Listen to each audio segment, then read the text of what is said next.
Que aqui, ao vivo na sua telinha, o professor Flávio Jones, o brabão da Química e da Biologia.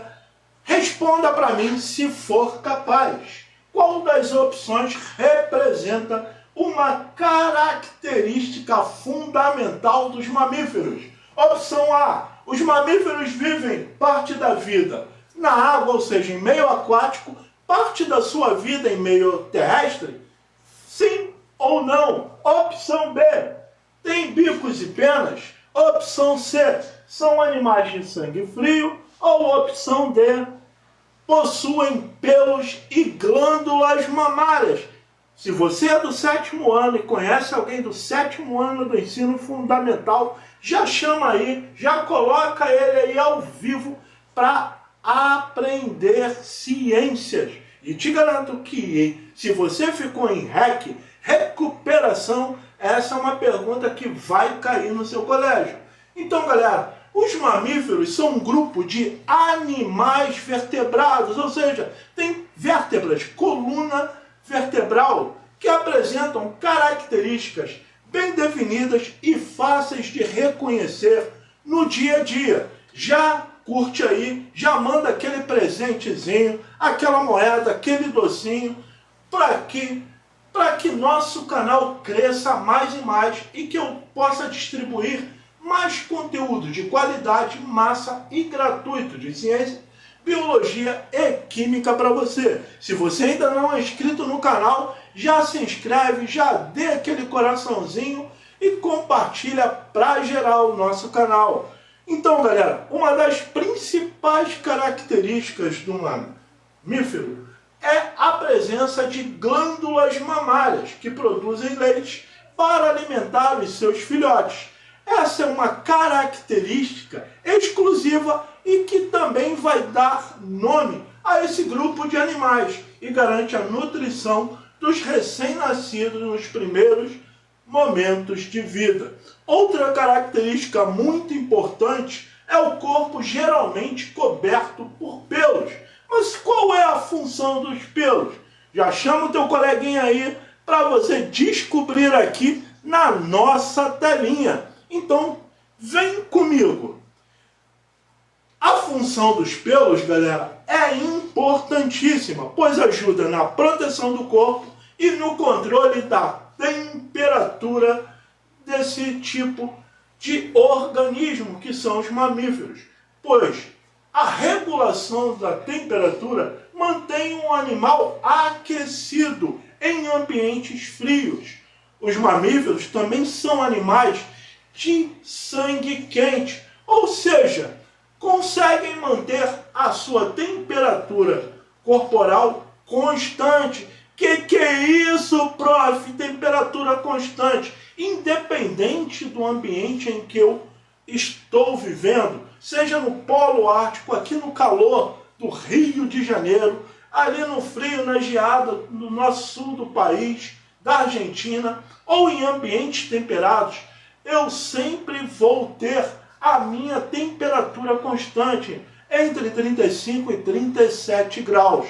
Então, nós somos animais homeotérmicos, animais o quê? De sangue quente, que independente da temperatura, independente do meio, eu tenho a minha temperatura sempre constante. Os mamíferos também possuem respiração pulmonar, utilizando os pulmões para respirar, ou seja, através dos alvéolos pulmonares, eu tenho o quê? A hematose, em que eu tenho a troca de gases entre o oxigênio e gás carbônico. Aqui na nossa telinha, no nosso canal, é de óxido de carbono, pois fica mais bonito e mais prático. Então, galera, os mamíferos, nós como representantes seres humanos dos mamíferos, temos um coração com 4 cavidades, o que torna a circulação do sangue mais eficiente. A maioria dos mamíferos é vivípara. O que é isso, prof? É que vive? Não. Vivíparo são animais cujo o filhote se desenvolve integralmente dentro do corpo da mãe. e já nasce formado, sem metamorfose, sem nada disso, como acontece, por exemplo, conosco, os seres humanos, cães e gatos. No entanto, existem exceções, como o ornitorrinco, que é um mamífero que põe ovos. Além disso, os mamíferos, galera, possuem ou apresentam um sistema nervoso totalmente desenvolvido em comparação com os outros tipos de animais, o que permite comportamentos mais complexos, como o aprendizado, cuidado com os filhotes e interação social. Muitos mamíferos cuidam de seus filhotes por um longo período, garantindo que maior chance de sobrevivência. No cotidiano, encontramos mamíferos em diversos ambientes, como por exemplo, os seres humanos, os cães, os gatos, os bois, os cavalos, tá? O morcego e até as baleias. Esses animais, todos nós, do grupo dos mamíferos, desempenhamos papéis importantes na natureza e na vida também do homem, seja no equilíbrio dos ecossistemas, na produção de alimentos, no trabalho ou na companhia. Assim, os mamíferos se destacam por essas características, tanto físicas quanto fisiológicas e comportamentais, que nos tornam, nós, seres humanos, representantes dos mamíferos, um dos grupos mais bem adaptáveis e bem-sucedidos do planeta. E agora, respondendo a nossa colega Mariane, prof, faça uma revisãozinha da prova de recuperação lá do meu colégio do 8º ano. Então, galera, 8º ano, de acordo com a Mariane, vamos começar sobre reprodução. Reprodução nada mais é do que um processo fundamental para todos os seres vivos, pois é através da reprodução que novas vidas são geradas e as espécies vão continuar existindo ao longo dos anos, ou seja, através da reprodução, aquele grupo de indivíduos, aquela espécie vai continuar se perpetuando na vida do planeta ao longo das gerações. No ser humano, a reprodução acontece quando ocorre o quê? A união das células reprodutivas, ou seja, dos gametas masculino e feminino.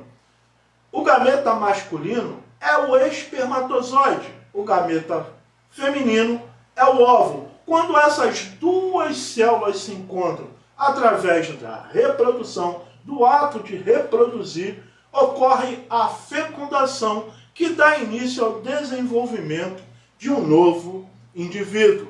Então, nós estamos aqui falando sobre o quê? A reprodução sexuada. A reprodução sexuada é onde eu tenho o quê? O encontro entre dois gametas. Lembrando que eu posso ter isso em indivíduos diferentes ou no mesmo indivíduo, como os hermafroditas. Um exemplo são as minhocas. A reprodução sexuada é uma reprodução que em aspecto energético, ele vai o quê? Gastar muito mais energia, mas tem uma vantagem importantíssima em comparação à reprodução assexuada, em que um indivíduo ele vai o quê? Duplicar o seu material genético e vai reproduzir o quê? Um clone, uma cópia idêntica à mãe, ou seja, eu tenho a célula filha com material genético, que é o DNA, idêntico à célula mãe. Já na reprodução sexuada, esse encontro de gametas diferentes, lembrando que nós somos o quê? Metade do material genético do nosso pai, metade do material genético da nossa mãe. Vai acarretar o quê? O que nós chamamos de variabilidade genética. Veja aí no seu caso, na sua família. Você tem o seu pai e a sua mãe e tem os seus irmãos. Seus irmãos são iguais a você em termos de morfologia ou de genoma, ou seja, DNA, não, são completamente diferentes. Por isso, a reprodução sexuada garante o quê? Essa vantagem que a variabilidade genética. Aprove, mas o que isso... Qual é a vantagem disso? Por exemplo, se numa espécie eu tenho todos os indivíduos têm o mesmo DNA, se acomete um parasita, uma doença, tá legal? Todos aqueles indivíduos, aqueles organismos que vão ter o sintoma da doença, eles podem vir o quê? A falecer todos de uma vez, levando o quê? A extinção. Já os seres humanos, tá legal? Nós podemos ver aí, no caso do coronavírus, do Covid-19, o que acontece? Muitos pegaram a doença, tiveram sintomas graves e faleceram. Outros indivíduos tiveram os sintomas, pegaram essa doença e sobreviveram, garantindo o quê? Uma memória imunológica. Outros pegaram essa doença, mas foram assintomáticos, ou seja, tiveram contato com o vírus, tá legal? Foram infectados, mas não apareceram sintomas. Ficaram lá tranquilão. Ah, eu tô com Covid? Beleza. Tô legal, tô na boa. Mas por quê? Ele pegou, teve o contato, mas não desenvolveu os sintomas. Por que isso? Cada um de nós tem uma base genética diferente, um sistema imunológico diferente. Tudo isso o quê? Graças à variabilidade genética da nossa espécie. Então, galera, quando ocorre a fecundação, se dá o início o quê? Do desenvolvimento de um novo indivíduo. A fecundação acontece sexualmente, se tratando de nós, seres humanos, nas tubas uterinas, também conhecidas como trompas de Falópio, que fazem parte do sistema reprodutor feminino. Os ovários, órgãos do sistema reprodutor da mulher, têm a função de produzir os óvulos e também hormônios importantes para o funcionamento do corpo feminino. Os principais hormônios, estrogênio e a progesterona. Beleza, galera? Já dá o coraçãozinho aí, já lança uma moedinha, aquele presente bem carinhoso, bem sugestivo para o professor Flávio aqui. Já garante aí o nosso crescimento do canal. E aí eu vou estar disponibilizando nesse ano, agora, e de 2026, cursos gratuitos e de qualidade para vocês em ciências, biologia e química. Galera, no sistema reprodutor masculino, os testículos exercem um papel essencial, pois são responsáveis não apenas pela produção dos espermatozoides, mas também pelo hormônio masculino testosterona, que está relacionado às características masculinas e ao funcionamento do sistema reprodutor. Outro órgão importante é a uretra, que possui uma função dupla. E essa questão cai bastante nas provas do 8º ano. A uretra faz parte tanto do sistema urinário, conduzindo a urina para fora do corpo, quanto do sistema reprodutor, conduzindo o sêmen durante a ejaculação. A reprodução humana está diretamente relacionada à responsabilidade e aos cuidados com a saúde sexual. Para evitar uma gravidez indesejada, existem os métodos contraceptivos, que são formas de impedir que a fecundação aconteça, ou seja, o encontro do espermatozoide com o óvulo. Entre os métodos mais conhecidos estão a pílula anticoncepcional, o DIU e a camisinha. A camisinha é um método muito importante, pois além de prevenir a gravidez, ou seja, de ser um método anticoncepcional, também protege contra as ISTs, as infecções sexualmente transmissíveis, que são doenças transmitidas principalmente por meio do contato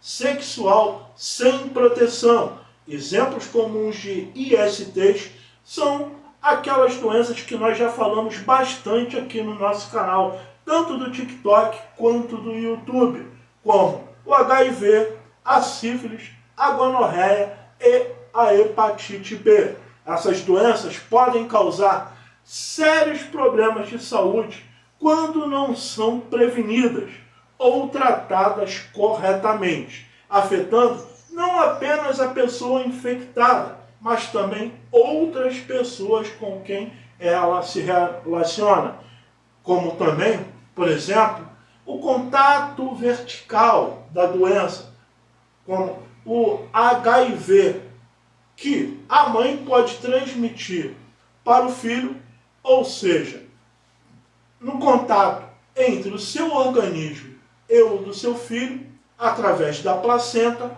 ou na hora do parto, quando tem ali o contato com o sangue da mãe. Hoje nós temos tratamento que tira o quê? A probabilidade desse contágio entre mãe e filho. Tranquilo? Essas doenças, galera, elas causam problemas sérios de saúde quando não são prevenidas ou tratadas corretamente. Então, galera, o uso correto da camisinha é uma das principais formas de prevenção, pois impede o contato direto com secreções corporais que podem transmitir micro-organismos causadores dessas doenças, como vírus, bactérias e fungos. Por isso, ela é considerada, ou seja, o preservativo, um método fundamental para a proteção da saúde e para a prevenção de consequências graves, como infecções, infertilidade e outras complicações. No cotidiano, a educação sexual e o conhecimento sobre o seu próprio corpo ajudam os jovens a fazerem escolhas mais conscientes e responsáveis, a entender como funciona a reprodução, os sistemas do corpo humano e as formas de prevenção é importantíssimo para cuidar da sua saúde, de quem você ama, respeitar o próprio corpo e o corpo do outro e evitar problemas que podem impactar toda a sua vida, não só do aspecto físico, mental, mas também econômico, não só apenas seu, mas também da criança ao nascer e também de todas as pessoas e todos os familiares que estão ao seu redor. Então, galera, obrigado por você estar aqui. De novo, veja aí o nosso perfil, já se inscreva no nosso canal, já dê o seu like e espalhe o nosso conteúdo de ciências, biologia e química aqui do Brabão da Química, o professor Flávio Jones. Um ótimo domingo e uma semana abençoada para todos vocês. Tamo junto, galera!